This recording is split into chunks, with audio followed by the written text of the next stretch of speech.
Welcome students. आज के lecture में हम अप्लाइड फिजिक्स 2 के चैप्टर 1 वेव मोशन यानी तरंग गति इस टॉपिक पर चर्चा करेंगे। सबसे पहले हम टॉपिक देखते हैं ऑसिलेशन या वाइब्रेशन और दोलन या कंपन। ऑसिलेशन यानी दोलन, वाइब्रेशन यानी कंपन, ये क्या होते हैं? ये to and fro motion of any particle, to and fro motion of any particle with respect to its mean position. Here is a particle and to and fro motion. This is its mean position, मध्यमान स्थिति. To and fro motion about its mean or equilibrium position is called oscillation or vibration. यानी जब कोई कण अपनी मध्यमान स्थिति के इधर उधर गति करता है तो यह गति दोलन गति या कंपन गति कहलाती है। यानी कोई भी ऑब्जेक्ट अपनी मीन पोजीशन के इधर उधर वो गति कर रही है तो वो ऑब्जेक्ट ऑसिलेशन या वाइब्रेशन यानी दोलन और कंपन करती है। तो दोलन हमारा कोई भी ऑब्जेक्ट हो वो उसकी मीन पोजीशन के इधर उधर गति दोलन गति है। और तो इस तरह से कोई भी ऑब्जेक्ट अपनी मध्यमान स्थिति के इधर उधर गति कर रही है और वो गति निश्चित समय अंतराल में, डेफिनेट टाइम इंटरवल में बार बार रिपीट हो रही है तो ये गति ऑसिलेशन या वाइब्रेशन यानी दोलन या कंपन कहलाती है। नेक्स्ट डेफिनेशन आते हैं वेव यानी तरंग। वेव और तरंग, wave is a kind of disturbance which transfers और propagates energy from one point to another point. यानी तरंग एक प्रकार का विक्षोभ है, डिस्टर्बेंस है। तरंग एक प्रकार का विक्षोभ है जो कि एक बिंदु से दूसरे बिंदु तक ऊर्जा का स्थानांतरण करता है। यानी तरंग हमारा एक डिस्टर्बेंस है जो कि एनर्जी का ट्रांसफॉर्मेशन करता है। यानी ऊर्जा का एक बिंदु से दूसरे बिंदु तक या एक एंड से दूसरे एंड तक उसका प्लेस, यानी ऊर्जा एक एंड से दूसरे एंड तक जाती है। यानी अगर हम किसी ये हमारा तालाब है, पॉन्ड है, इसके सरफेस पर हम एक स्टोन गिराएंगे तो यहां से वेव यानी डिस्टर्बेंस प्रोड्यूस होगा और ये होता हुआ लहरों के माध्यम से होता हुआ आगे बढ़ेगा। तो ये जो लहरें बनी हैं ये कहलाती हैं वेव, और ये जब गति करती हैं तो कहलाता है वेव मोशन यानी तरंग गति। तो वाटर के सरफेस पर हमारी वेव्स जनरेट हो गई और ये क्या करती हैं, ये ऊर्जा का ट्रांसफर करती हैं। यानी एनर्जी हमारा यहाँ स्टोन से डिस्टर्बेंस हुआ तो यहाँ से जो प्रोड्यूस्ड काइनेटिक एनर्जी है वो डिफरेंट पार्टिकल से होता हुआ वेव के फॉर्म में वो इस एंड से दूसरे एंड तक हमारी एनर्जी पहुंच जाती है या इसका स्थानांतरण हो जाता है। In wave each particle of medium vibrates और ऑसिलेट। ये बहुत महत्वपूर्ण चीज है। कोई भी वेव मोशन होगी या वेव होगी, each particle of medium vibrates और ऑसिलेट, यानी तरंग में माध्यम का प्रत्येक कण दोलन या कंपन करता है। तो जहां भी वेव ट्रेवल करेगी वहां जो भी पार्टिकल हैं ये रास्ते के इसके, वो सभी अपनी जगह पे रह के वो दोलन या कंपन करते हैं। यानी प्रत्येक कण दोलन करता है, अपनी मध्यमान स्थिति के इधर उधर गति करेगा तो ये वेव इस तरह से आगे बढ़ेगी। यहां सबसे पहली चीज माध्यम, मीडियम को समझते हैं। मीडियम हमारा जो भी मैटर होता है, मैटर यानी मटेरियल, पदार्थ जिसको कहते हैं, कि इसकी तीन अवस्थाएं हैं, सॉलिड, लिक्विड, गैस। तो तरंग के रास्ते में जो कुछ भी है यानी हमारी जो वेव है वो इन्हीं मटेरियल मीडियम से ही होकर गुजरती है। तो जब भी मीडियम शब्द का इस्तेमाल करें या माध्यम शब्द का इस्तेमाल करें तरंग गति में तो वो हमारा मटेरियल, सॉलिड, लिक्विड, गैस किसी भी अवस्था में, फेज में हो सकता है तो ये माध्यम कहलाता है और इस माध्यम में ही वेव ग्रो करती हैं और ट्रेवल करती हैं। कैरेक्टरिस्टिक्स ऑफ वेव मोशन यानी तरंग गति की विशेषताएं। तरंग गति की कुछ विशेषताएं हैं तो उनको जानेंगे। सबसे पहली विशेषता, wave motion arises due to disturbance in the medium at any point. यानी तरंग गति की उत्पत्ति किसी माध्यम में किसी एक स्थान पर विक्षोभ उत्पन्न करने से होती है। यानी जब भी वेव हमें प्रोड्यूस करनी हो तो मीडियम में किसी एक पॉइंट पर हम डिस्टरबेंस प्रोड्यूस करते हैं और उस डिस्टरबेंस के कारण वेव मोशन या वेव जनरेट होती है। तो पहली कैरेक्टरिस्टिक हो गई wave arises due to disturbance in the medium. Second characteristic in medium due to wave motion. In medium due to wave motion disturbance travel with constant speed from one particle to another particle। यानी तरंग गति के कारण माध्यम में विक्षोभ एक निश्चित चाल से एक कण से होते हुए दूसरे कण को स्थानांतरित होता हुआ आगे बढ़ता है। यानी हमारा जो भी डिस्टरबेंस है वो एक निश्चित चाल से चलेगा और वो एक कण से होते हुए दूसरे कण तक पहुंच जाता है। ये डिस्टरबेंस, ये तरंग गति में जो डिस्टरबेंस है वो एक निश्चित चाल से चलेगा। कब चलेगा? जब हम उस मीडियम में एक ही विक्षोभ हो, यानी सिंगल डिस्टरबेंस क्रिएट करें। अगर कई प्लेसेस पर डिस्टरबेंस क्रिएट है तो हो सकता है वो एक निश्चित चाल से न चले। अगर एक ही टाइम पर कई डिस्टरबेंस प्रोड्यूस किए गए हैं तो रिजल्टेंट जो वेलोसिटी होगी वो एक निश्चित चाल होगी। अगर अलग अलग टाइम पर डिस्टरबेंस प्रोड्यूस किए गए हैं तो अलग अलग टाइम पर जो वेव की स्पीड होगी वो अलग अलग आएगी। Third characteristic in wave motion particle of medium never moves with disturbance. Particle in medium और particle of medium never moves with disturbance but oscillate its mean position.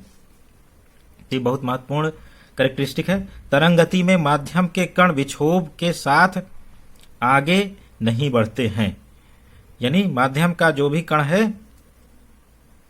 जिसमें तरंग आगे चल रही है वो डिस्टरबेंस के साथ पार्टिकल आगे नहीं बढ़ते बल्कि अपनी मध्यमान स्थिति के इधर उधर दोलन करते हैं।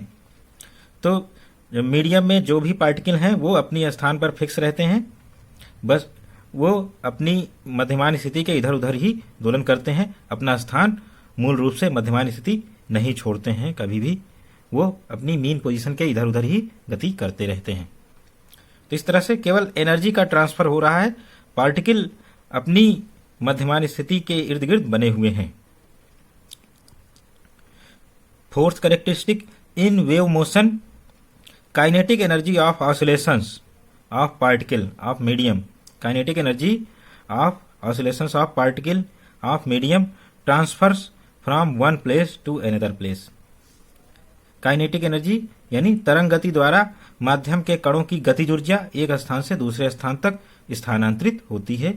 इस तरह से वेव, इन शॉर्ट हम कहें तो वेव में एनर्जी ट्रांसफर वो काइनेटिक एनर्जी एक प्लेस से दूसरे प्लेस तक होती है और जो भी कण है वो अपनी मेन पोजीशन यानी अपनी स्थिति को नहीं छोड़ते हैं, केवल वो अपनी मध्यमान स्थिति के इधर उधर वाइब्रेट या दोलन करते हैं। तो सभी कण दोलन करेंगे और एनर्जी काइनेटिक एनर्जी के फॉर्म में एक स्थान से जहां डिस्टर्बेंस प्रोड्यूस हुआ वहां से होते हुए वो दूसरे स्थान तक एनर्जी का ट्रांसफर वेव मोशन में हो जाता है। तो ये सारी कैरेक्टरिस्टिक्स हो गई वेव मोशन की। अब आते हैं क्लासिफिकेशन ऑफ वेव्स यानी तरंगों का वर्गीकरण। तो पहला वर्गीकरण कंपनों कण के कंपन के आधार पर या on the basis of vibrations of particle. कणों के कंपन के आधार पर हमारी जो वेव हैं वो दो भागों में कैटेगराइज्ड हैं। पहला लॉन्गिट्यूडनल वेव अनुदैर्ध्य तरंग, दूसरा ट्रांसवर्स वेव अनुप्रस्थ तरंगें।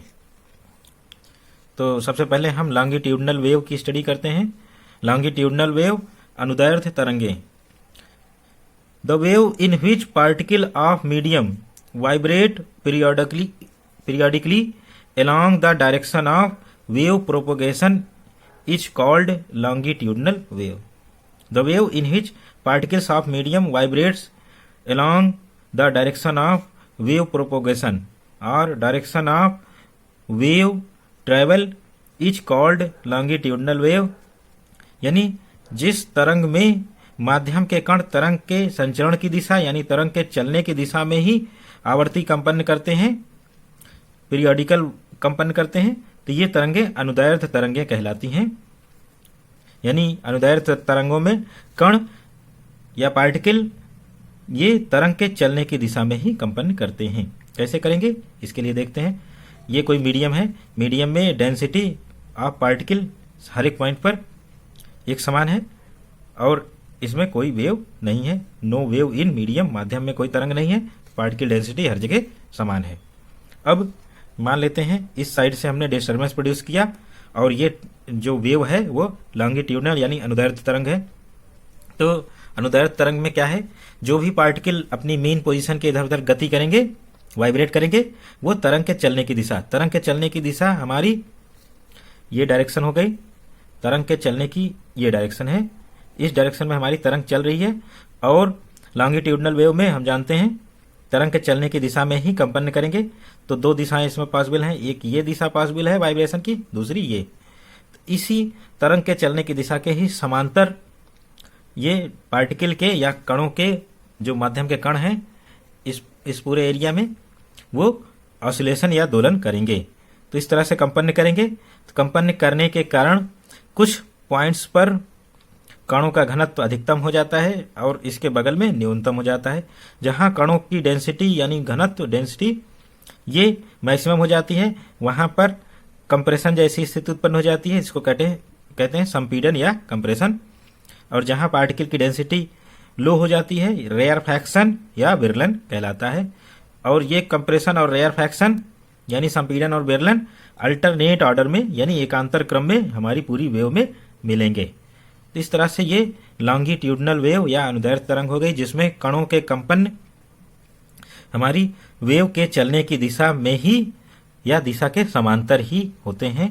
तो इस तरह की वेव अनुदैर्ध्य तरंगे कहलाती हैं, लॉन्गिट्यूडनल वेव। और दो क्रमागत कंप्रेशन के बीच की डिस्टेंस वेवलेंथ तरंगदैर्ध्य कहलाती है, या दो क्रमागत रेयरफैक्शन विरलन के बीच की दूरी को भी हम वेवलेंथ तरंगदैर्ध्य कहते हैं। ये वेवलेंथ तरंग द्वारा पार्टिकल के एक कंपन में तरंग द्वारा चली गई दूरी होती है। तो हम देख सकते हैं ये हमारी लॉन्गिट्यूडनल वेव्स हो गई, अनुप्रस्थ तरंगे। जहाँ पर डार्क पोजीशंस हैं वो हमारे कंप्रेशन है, ये अल्टरनेट ऑर्डर में बदल रहे हैं, देख रहे हैं टाइम के रेस्पेक्ट में पार्टिकल डेंसिटी के अकॉर्डिंग। और जहाँ पर पार्टिकल की डेंसिटी लो है, लाइनें दूर दूर दिख रही हैं, वो रेयरफैक्शन है। तो इस तरह से हमारी लॉन्गिट्यूडनल वेव्स आगे बढ़ती हैं। Form of compression and rarefaction हमारी लॉन्गिट्यूडनल वेव्स आगे बढ़ती जाती हैं। एग्जाम्पल अनुदैर्ध्य तरंगों के एग्जाम्पल, मोशन ऑफ स्प्रिंग यानी स्प्रिंग की गति, स्प्रिंग अपनी लंबाई की ही दिशा में ऑसिलेशन या दोलन करती है, तो ये स्प्रिंग की गति लॉन्गिट्यूडनल वेव्स उत्पन्न करती हैं। साउंड वेव यानी ध्वनि तरंगे जब भी माध्यम में चलती हैं तो जो एयर पार्टिकल होते हैं वो हमेशा दोलन करते हैं साउंड के चलने की दिशा में ही। तो इस तरह से साउंड वेव लॉन्गिट्यूडनल वेव हो गई और इसमें compression and rarefaction alternate order में बनते हैं। कैरेक्टरिस्टिक्स ऑफ लॉन्गिट्यूडनल वेव यानी अनुदैर्ध्य तरंगों के गुण। Characteristics of longitudinal waves. First characteristic, longitudinal waves can be produced in all three medium, solid, liquid and gases. यानी अनुदैर्ध्य तरंगे ठोस, द्रव और गैस तीनों प्रकार के माध्यम में उत्पन्न की जा सकती हैं। तो ये लिमिटेशन है, इनके साथ मटेरियल मीडियम होना आवश्यक है और ये वैक्यूम में प्रोड्यूस नहीं कर सकते, यानी निर्वात में इनको उत्पन्न नहीं किया जा सकता या ट्रेवल नहीं कर सकती। दूसरा है particle of medium vibrates along the direction of wave propagation, ये बताया जा चुका है। यानी माध्यम के कण तरंग संचरण की दिशा या तरंग के चलने की दिशा में ही कंपन करते हैं। तो ये मीडियम में जो भी पार्टिकल हैं वो तरंग के चलने की दिशा में ही कंपन करते रहते हैं। नेक्स्ट कैरेक्टरिस्टिक, दीज वेव यानी longitudinal waves moves in form of contraction and rarefaction, यानी one contraction and one rarefaction in medium combinedly form a longitudinal wave, यानी ये तरंगे संपीड़न और विरलन के रूप में आगे बढ़ती हैं या संचलित होती हैं। एक संपीड़न तथा एक विरलन मिलकर एक अनुदैर्ध्य तरंग बनाते हैं। तो इस तरह से हमारा कंबाइंड रूप से one compression and one rarefaction ये मिलके लॉन्गिट्यूडनल वेव प्रोड्यूस करते हैं। Next characteristic, during longitudinal wave propagation, during longitudinal wave propagation the pressure and density increases और increased at contraction and decreased at rarefaction places, यानी इन तरंगों के संचरण के समय माध्यम का दाब और घनत्व सामान्य अवस्था की तुलना में संपीड़न वाले स्थानों पर अधिक होता है और विरलन वाले स्थानों पर कम हो जाता है। यानी जहां कंप्रेशन होता है वहां प्रेशर एंड डेंसिटी दोनों नॉर्मल स्टेज से अधिक हो जाते हैं, और जहां रेयरफैक्शन होता है तो देख सकते हैं जहां रेयरफैक्शन होगा वहां पर पार्टिकल डेंसिटी एंड प्रेशर दोनों मिनिमम हो जाएंगे, और जहां कंप्रेशन होगा या संपीड़न होगा वहां पर particle density and pressure will be maximum. तो इस तरह से pressure and density of particle varies. Particle density क्यों वेरी कर रही है? क्योंकि ऑसिलेशन के समय अधिकतर पार्टिकल यहाँ पर अपनी मीन पोजीशन के इधर ऑसिलेट कर रहे हैं, और फिर इसके रिवर्स नेक्स्ट टाइम पर रिवर्स सिचुएशन बन जाएगी, जहां कंप्रेशन था वहां रेयरफैक्शन हो जाएगा, जहां रेयरफैक्शन है वहां कंप्रेशन आ जाएगा। इस तरह से कणों के कंपन के कारण कंप्रेशन रेयरफैक्शन अल्टरनेट ऑर्डर में अपना प्लेस बदलते रहते हैं। अब आते हैं next type of wave, transverse wave या अनुप्रस्थ तरंगे। ट्रांसवर्स वेव या अनुप्रस्थ तरंगे, इनकी डेफिनेशन है the wave in which particle of medium vibrates periodically perpendicular to direction of wave propagation. Particles of medium vibrate periodically perpendicular to direction of wave propagation is called transverse wave, यानी जिस तरंग में माध्यम के कण तरंग संचरण की दिशा के लंबवत कंपन करते हैं, यानी तरंग जिस दिशा में चलती है उसके लंबवत हमारा माध्यम के कण कंपन कर रहे हैं लंबवत दिशा में, तो ये जो वेव है ये अनुप्रस्थ तरंग कहलाती है। फॉर एग्जाम्पल हम एक रस्सी ले लें और रस्सी का एक सिरा फिक्स कर दें, यानी रस्सी को एक सिरे से बांध दें, दूसरा सिरा उसको अपने हाथ से ऊपर नीचे हिलाएं, तो इस केस में हम देख रहे हैं तो रस्सी में जो वाइब्रेशंस हैं वो ऊपर नीचे हो रहे हैं। रस्सी की तरंग के चलने की दिशा ये है, और जो रस्सी के पार्टिकल्स के वाइब्रेशंस हैं वो ऊपर नीचे हैं, इस तरह से। तो ये वाइब्रेशंस हैं रस्सी के, और तरंग के चलने की दिशा ये हो गई। तरंग के चलने की दिशा के लंबवत रस्सी के पार्टिकल्स कंपन कर रहे हैं, तो ये कहलाती है ट्रांसवर्स वेव, अनुप्रस्थ तरंगे। और इसमें जो हाईएस्ट पॉइंट होता है, पीक होता है, वो कहलाता है क्रेस्ट। ट्रांसवर्स वेव में हाईएस्ट पॉइंट क्रेस्ट कहलाता है, श्रृंग, और जो लोएस्ट पॉइंट होता है वो कहलाता है ट्रफ, यानी गर्त। तो इस तरह से क्रेस्ट और ट्रफ अल्टरनेट ऑर्डर में ट्रांसवर्स वेव में बनते हैं, और दो कंजिक्यूटिव क्रेस्ट यानी दो क्रमागत क्रेस्ट के बीच की दूरी तरंगदैर्घ्य, या दो क्रमागत ट्रफ के बीच की दूरी तरंगदैर्घ्य कहलाती है। तो इस तरह से direction of propagation of wave, तरंग के चलने की दिशा, ये तरंग के चलने की दिशा हो गई, और कणों के कंपन की दिशा, ये दिशाएं हो गई, ऊपर भी जा रहे हैं कण, नीचे भी जा रहे हैं। तो ये लॉन्गिट्यूडनल वेव ट्रांसवर्स वेव या अनुप्रस्थ तरंगे कहलाती हैं। फॉर एग्जाम्पल इलेक्ट्रोमैग्नेटिक वेव, विद्युत चुंबकीय तरंगे, लाइट वेव यानी प्रकाश तरंगे, waves of surface of water on dropping stone, यानी किसी द्रव के सरफेस, यानी हम जल की सतह पर एक वाटर स्टोन ड्रॉप कर दें, पत्थर ड्रॉप कर दें, तो इससे जो तरंगे उत्पन्न होंगी वो ट्रांसवर्स वेव या अनुप्रस्थ तरंगे कहलाती हैं। ट्रांसवर्स वेव के बारे में देखते हैं। ट्रांसवर्स वेव में जो पार्टिकल्स के वाइब्रेशंस हैं, कणों के कंपन, वो तरंग के चलने की दिशा के लंबवत हैं। देख रहे हैं ब्लू लाइन से, ये कणों के कंपन हमारे तरंग के चलने की दिशा जो इक्विलिब्रियम वाली डॉटेड लाइन है इसके लंबवत है। और कण अपनी मीन पोजीशन के इधर उधर यानी ऊपर नीचे गति कर रहे हैं और तरंग हमारी डॉटेड लाइंस के थ्रू चल रही है। तो इस तरह से जो वेव जनरेट हो रही है ये ट्रांसवर्स वेव या लॉन्गिट्यूड ट्रांसवर्स वेव या अनुप्रस्थ तरंग कहलाती है। और हम अनुप्रस्थ तरंग को देख सकते हैं हमारी इस तरह से हमारी लॉन्गिट्यूडनल वेव ट्रांसवर्स वेव गति करती हैं। कैसे करेंगी?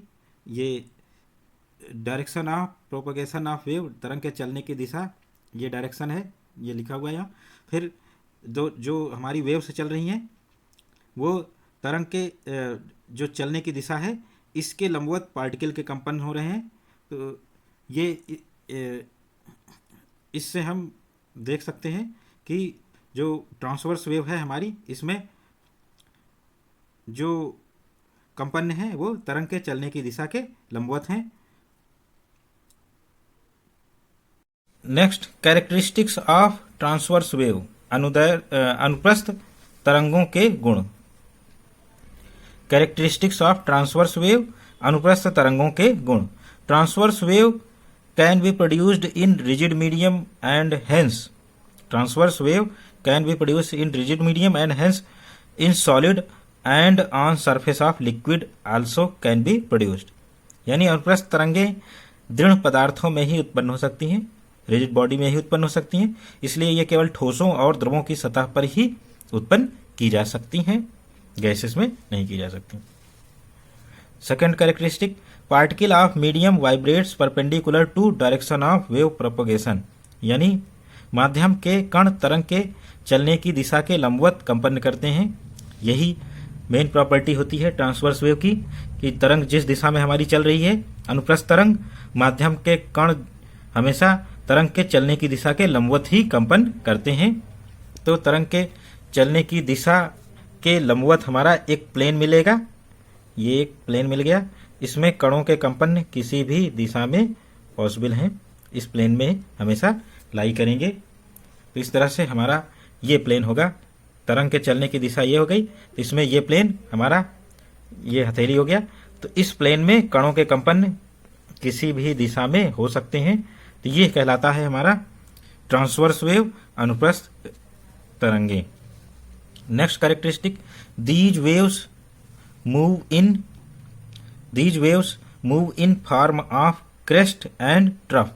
यानी ये श्रृंग और गर्त के रूप में आगे बढ़ती हैं। One crest and one trough in medium combinedly form one transverse wave. एक श्रृंग एवं एक गर्त मिलकर ये कंबाइंड रूप से अनुप्रस्थ तरंग बनाते हैं।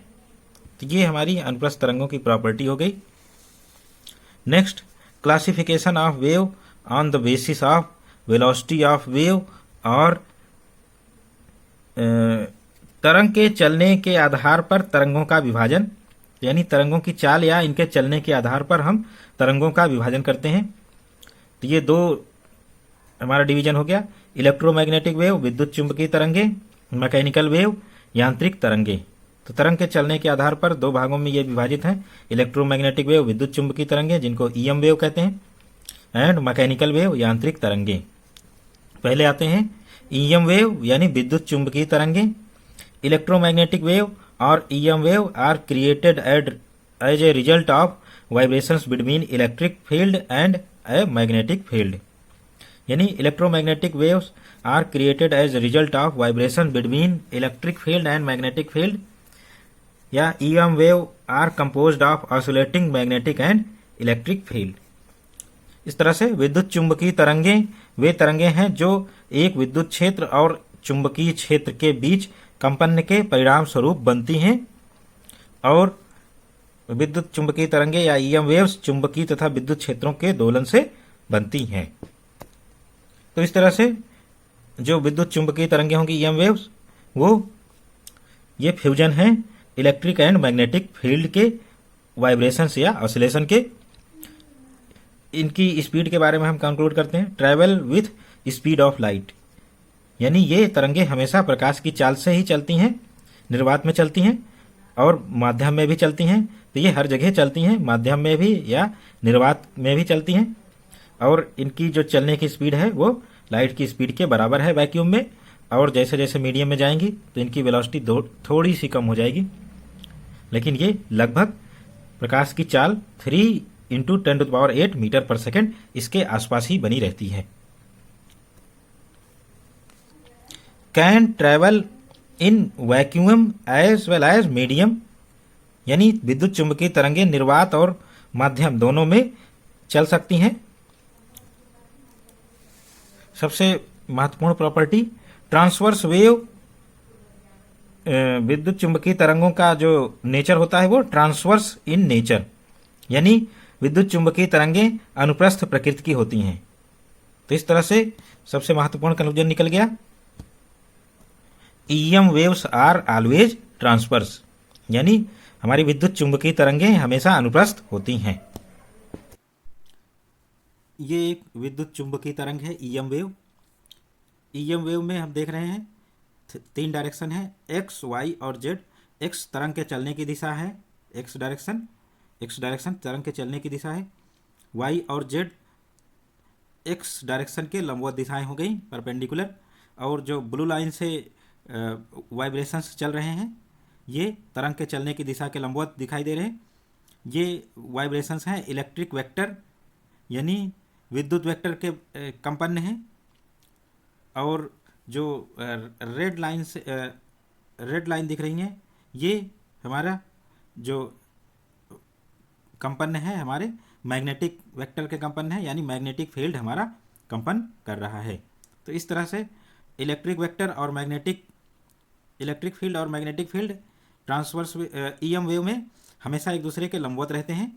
इलेक्ट्रिक और मैग्नेटिक वेक्टर एक दूसरे के लंबवत दिख रहे हैं और ये दोनों कंबाइंड रूप से परपेंडिकुलर हैं तरंग के चलने की दिशा के। तो इस तरह से ये हमारा इलेक्ट्रोमैग्नेटिक वेव हो गया, जिसमें इलेक्ट्रिक फील्ड और मैग्नेटिक फील्ड तरंग के चलने की दिशा के लंबवत कंपन करते हैं और इटसेल्फ इलेक्ट्रिक और मैग्नेटिक फील्ड तरंग के चलने की दिशा के एक दूसरे के लंबवत होते हैं। तो ये हमारी ईएम वेव कहलाती है। और ईएम वेव में ये खास बात है, इलेक्ट्रिक वेक्टर के कंपन ही हमेशा कंसीडर किए जाते हैं, क्योंकि electric vector c times magnetic vector के होता है, यानी जो प्रकाश की चाल है 3 इंटू 10⁸, उसी को c कह रहे हैं। और electric vector c times greater होता है मैग्नेटिक वेक्टर के, इसलिए इलेक्ट्रिक वेक्टर ही सारी प्रॉपर्टीज के लिए हम कंसीडर करते हैं इलेक्ट्रोमैग्नेटिक वेव में। इलेक्ट्रोमैग्नेटिक स्पेक्ट्रम यानी विद्युत चुंबकीय तरंगें, इनकी रेंज क्या है इसको देखेंगे। विभिन्न विद्युत चुंबकीय तरंगों की हमने पहले बनाया हुआ है वेवलेंथ इन मीटर, यानी तरंगदैर्घ्य मीटर में। तो ये तरंगदैर्घ्य हमारी 10 मीटर से स्टार्ट होके 10⁻⁻1 और कम होती चली जा रही है। ये वेवलेंथ के कम होने का ऑर्डर है। हमारी वेवलेंथ 10⁻13 मीटर यहाँ पर है और नीचे फ्रीक्वेंसी का ऑर्डर है। तो आवृत्ति हमारी बढ़ते हुए क्रम में है, 10⁻7 से स्टार्ट कर 10⁸, 10⁻9 और ये बढ़ते हुए 10⁻21 हर्ट्ज, इस ऑर्डर में हमारी फ्रीक्वेंसी करेस्पॉन्डिंग फ्रीक्वेंसी आती है, जनरेट होती है। तो सबसे पहले हम लोएस्ट वेवलेंथ की ओर चलते हैं, यानी हाईएस्ट फ्रीक्वेंसी। यहाँ पर जो रेंज आती है वो गामा रेज की होती है। तो गामा रेज की वेवलेंथ सबसे कम और फ्रीक्वेंसी मैक्सिमम। हम जानते हैं विद्युत चुंबकीय तरंगों की आवृत्ति जितनी ज़्यादा होगी उतना ही वो एनर्जी कंटेन करती हैं, E = फार्मूले से। तो इसलिए सबसे ज़्यादा एनर्जेटिक जो रेज होती हैं वो हमारी गामा रेज होती हैं। गामा के बाद एक्स रेज आती हैं 10⁻12 मीटर से 10⁻8 मीटर तक हमारी एक्स किरणें होती हैं, एक्स रेज, जिनके माध्यम से लोग अपने बोन्स का एक्सरे करवाते हैं। तो वही एक्स किरणें हैं, एक्स रेज है। और एक्स रेज की जो फ्रीक्वेंसी होती है वो गामा के बाद सबसे हाईएस्ट होती है, गामा रेज के बाद। फिर आती हैं अल्ट्रा वायलेट रेज।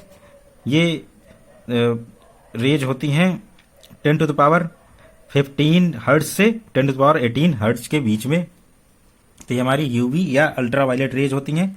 फिर इसके नीचे हमारा electromagnetic spectrum visible raise, visible range आता है, जो कि 3800 एंगस्ट्रॉम से वेवलेंथ से शुरू होकर इसके नीचे वाला अल्ट्रावायलेट रेज यानी पराबैंगनी किरण होता है 3800 एंगस्ट्रॉम से नीचे वाली wavelength.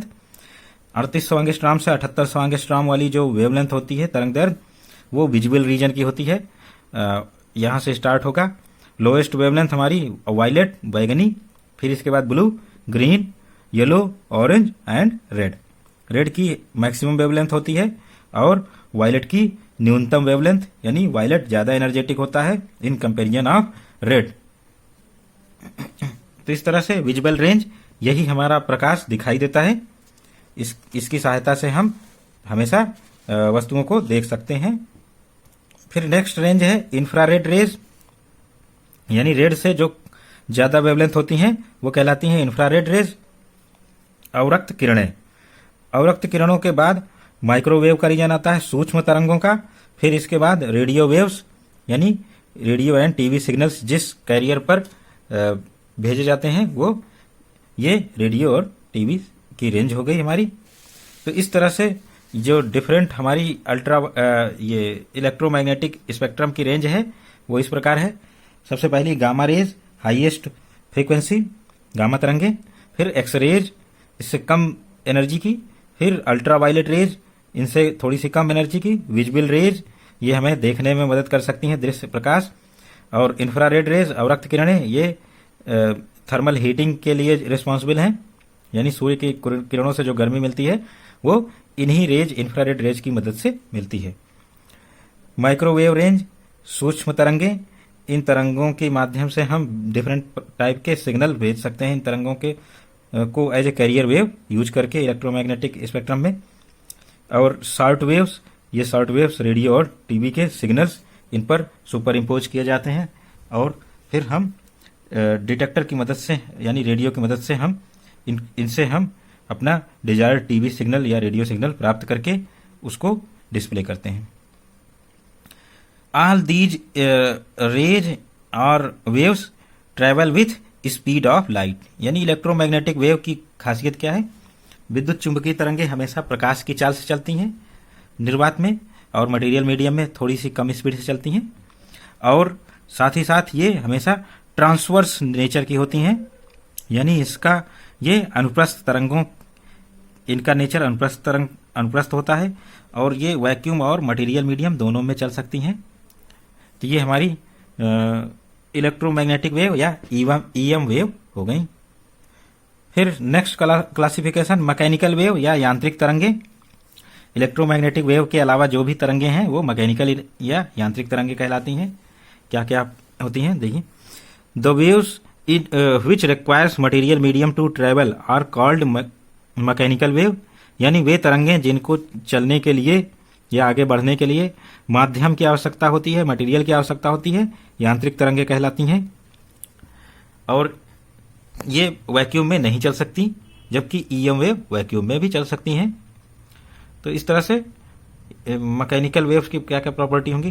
Travel very lesser speed from speed of light, यानी प्रकाश की चाल से बहुत ही कम स्पीड से या बहुत ही कम चाल से चलती हैं मैकेनिकल वेव या यांत्रिक तरंगे। Can not travel in vacuum, यानी निर्वात में कभी नहीं चल सकती, निर्वात में नहीं चलती हैं। और हमारी mechanical wave longitudinal and transverse both nature की होती हैं, यानी यांत्रिक तरंगे अनुदैर्ध्य और अनुप्रस्थ दोनों प्रकार की होती हैं। कुछ यांत्रिक तरंगे अनुदैर्ध्य होती हैं और कुछ यांत्रिक तरंगे अनुप्रस्थ होती हैं। फॉर एग्जाम्पल साउंड वेव्स ध्वनि तरंगे, अल्ट्रासाउंड पराश्रव्य तरंगे, ये दोनों तरंगे हमारी लॉन्गिट्यूडनल यानी अनुदैर्ध्य तरंगे होती हैं। एंड वाटर वेव्स जल तरंगे, जल के जो सरफेस होता है सतह उस पर उत्पन्न तरंगे जल तरंगे ये अनुप्रस्थ होती हैं, हमारी ट्रांसवर्स होती हैं। एंड जंप रोप वेव्स, यानी रस्सी को ऊपर नीचे उछालने पर जो वेव्स उत्पन्न होती हैं जंप रोप वेव्स, ये ट्रांसवर्स यानी अनुप्रस्थ नेचर की होती हैं।